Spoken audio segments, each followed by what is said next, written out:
বেশ কয়েক বছর ধরে মিয়ানমারের সামরিক বাহিনীর বিরুদ্ধে লড়ছে একাধিক বিদ্রোহী গোষ্ঠী। সম্প্রতি দেশটির বাংলাদেশ সীমান্তবর্তী রাখাইন রাজ্যের অধিকাংশ ভূখণ্ডের দখল নিয়েছে এই গোষ্ঠীগুলো।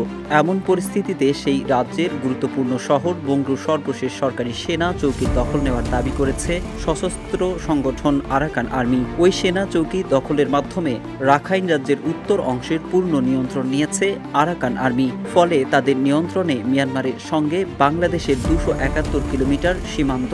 এ খবর জানিয়েছে বার্তা সংস্থা এপি।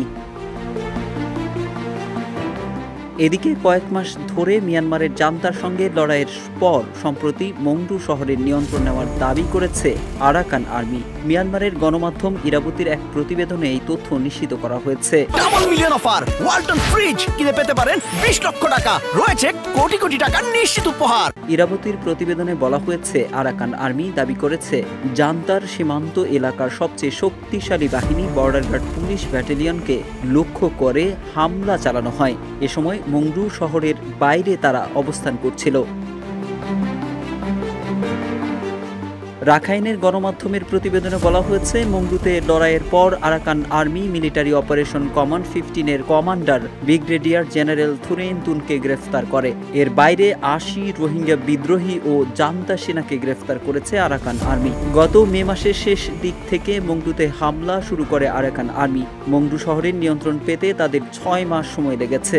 বাংলাদেশ সীমান্তের 3টি গুরুত্বপূর্ণ শহর মংডু, রাখাইনের বুথিডং ও শিন এলাকার পালে তাওয়ার পুরোপুরি নিয়ন্ত্রণে নিয়েছে বলে দাবি করছে আরাকান আর্মি। এদিকে আরাকান আর্মির উপস্থিতিতে নাফ এলাকার বাংলাদেশ সীমান্তে আতঙ্ক বিরাজ করছে। আরাকান আর্মির পক্ষ থেকে এক বিবৃতিতে নাফ নদে আরাকান জলসীমায় অনির্দিষ্টকালের জন্য সব ধরনের নৌযান চলাচলে নিষেধাজ্ঞা জারি করা হয়েছে।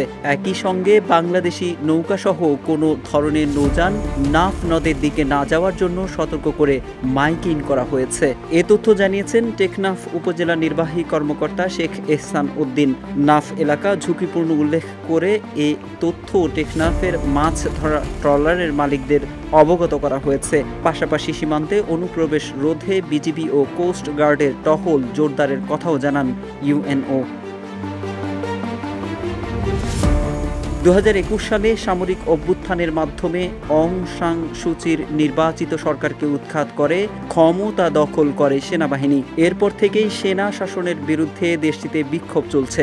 শুরুতে শান্তিপূর্ণ ছিল, কিন্তু সেনাদের অস্ত্র ব্যবহারে তা রূপ নেয় সশস্ত্র ও রক্তক্ষয়ী সংঘাতে।